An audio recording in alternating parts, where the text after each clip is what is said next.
क्या आपको पता है कि एंसेस्ट्रल प्रॉपर्टी और सेल्फ एक्वायर्ड प्रॉपर्टी में क्या फर्क होता है? आप इन्हें पैतृक संपत्ति और स्वयं अर्जित संपत्ति के हिंदी नामों से भी जानते हैं। आखिर इन दोनों में क्या फर्क है? किस प्रॉपर्टी को एंसेस्ट्रल प्रॉपर्टी कहा जाता है और किस प्रॉपर्टी को सेल्फ एक्वायर्ड प्रॉपर्टी कहा जाता है? क्या कोई व्यक्ति अपनी पैतृक संपत्ति को बेच सकता है? क्या परिवार के अन्य सदस्यों का उस पर कोई हक होता है? और अगर किसी ने खुद की मेहनत से संपत्ति अर्जित की है तो क्या वह इसे अपनी मर्जी से किसी को भी दे सकता है? ये ऐसे सवाल है जिनसे आप कभी ना कभी रूबरू हुए होंगे या आपको आगे कभी होना पड़ सकता है।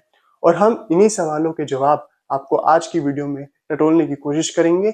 नमस्कार, आप देख रहे हैं द लॉ एडवाइस चैनल, जहां हम आपको कानून से जुड़ी महत्वपूर्ण जानकारी देते हैं। मेरा नाम है चेतन सोडी। दोस्तों, पैतृक संपत्ति वह संपत्ति होती है जो 4 पीढ़ियों से बिना विभाजन के चली आ रही है। सही सुना आपने, 4 पीढ़ियां, मेरा मतलब है जनरेशंस। अगर आपके परदादा से कोई संपत्ति आपके दादा फिर आपके पिता तक बिना बटे चली आई है तो उसे पैतृक संपत्ति माना जाएगा। आइए जानते हैं कि क्या पैतृक संपत्ति के मुख्य नियम हैं। तो ये कहा जाता है कि ये संपत्ति सभी कानूनी वारिसों को स्वतः विभाजित हो जाती है। पैतृक संपत्ति का बंटवारा किसी व्यक्ति की वसीयत पर निर्भर नहीं करता। ये स्वचालित रूप से सभी कानूनी उत्तराधिकारी यानी कि लीगल एयर्स में बढ़ती है। जब तक पैतृक संपत्ति का औपचारिक विभाजन या औपचारिक पार्टीशन नहीं होता तब तक इसे सभी कानूनी वारिसों की संयुक्त संपत्ति माना जाता है। दूसरा, इसे कोई भी वारिस अकेले नहीं बेच सकता जब तक कि सभी उत्तराधिकारी सहमत ना हो। यह हिंदू उत्तराधिकार अधिनियम 1956 के अंतर्गत आता है और सभी कानूनी उत्तराधिकारियों को इसमें अधिकार मिलता है।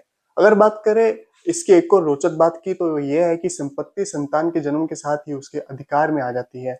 अब अगला सवाल यह है कि क्या पैतृक संपत्ति बेची जा सकती है? दोस्तों, बहुत से लोग ये समझते हैं कि पैतृक संपत्ति कभी नहीं जा सकती, लेकिन ये बात पूरी तरह से सही नहीं है। इसे बेचा जा सकता है, लेकिन कुछ शर्तों के साथ।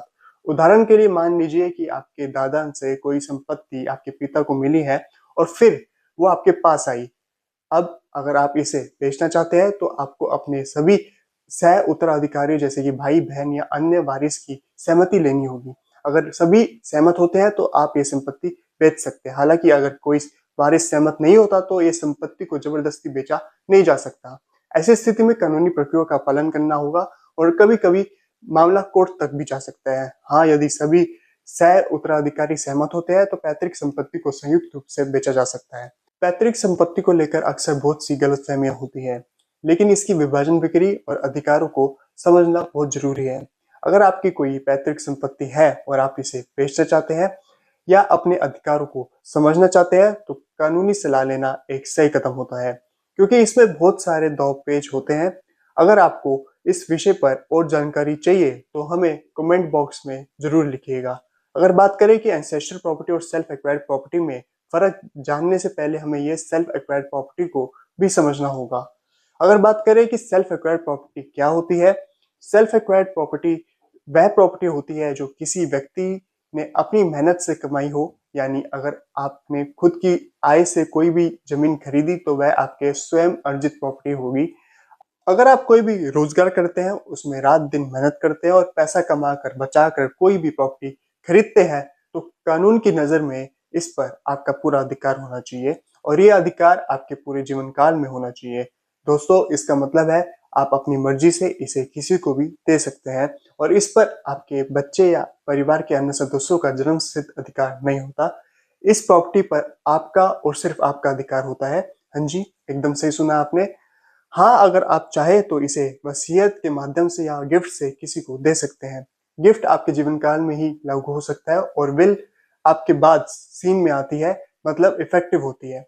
एग्जाम्पल के लिए ऐसा समझिए कि अगर आपने नौकरी या व्यवसाय से कमाई करके एक प्लॉट खरीदा है तो वह आपकी स्वयं अर्जित संपत्ति होगी।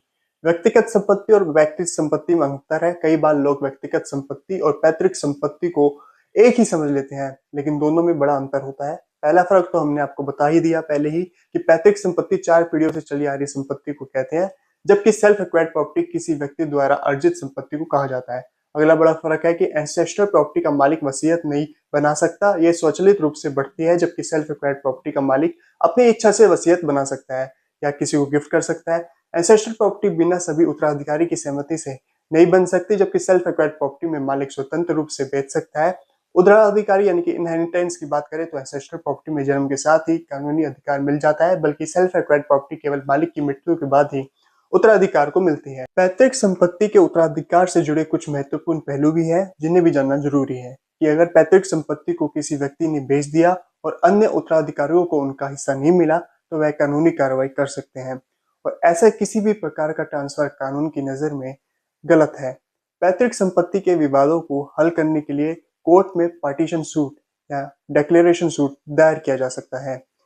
लेकिन चलने से पहले कुछ महत्वपूर्ण सवाल जो अभी तक डिस्कशन से पैदा हुए हैं उनको भी समझ लेते हैं। क्या पैतृक संपत्ति को बेचा जा सकता है? हाँ, लेकिन इसके लिए सभी उत्तराधिकारियों की सहमति होनी चाहिए। क्या बेटियों का पैतृक संपत्ति में अधिकार होता है? हिंदू उत्तराधिकार अधिनियम 1956 के तहत बेटियों भी पैतृक संपत्ति की कानूनी उत्तराधिकार होती हैं। 2005 के संशोधन अमेंडमेंट के बाद बेटियां भी बेटों के समान पैतृक संपत्ति में अधिकार रखती हैं। क्या बेटा पिता की स्वयं अर्जित संपत्ति में अधिकार जता सकता है? नहीं, पिता की स्वयं अर्जित संपत्ति में बेटा केवल तभी अधिकार पा सकता है जब पिता उसे अपनी वसीयत में शामिल करे। तो दोस्तों, उम्मीद है कि अब आपको हमने स्पष्ट कर दिया होगा कि पैतृक संपत्ति और स्वयं अर्जित संपत्ति में क्या अंतर है। यदि आपके पास कोई कानूनी सवाल है तो हमें कमेंट डाउन करके जरूर बताएं। अगर आपको ये वीडियो पसंद आए तो लाइक करें, शेयर करें और सब्सक्राइब करें the law advice YouTube channel को। मिलते हैं आपसे एक और वीडियो के साथ, एक और कानूनी विषय के साथ। तब तक के लिए नमस्कार।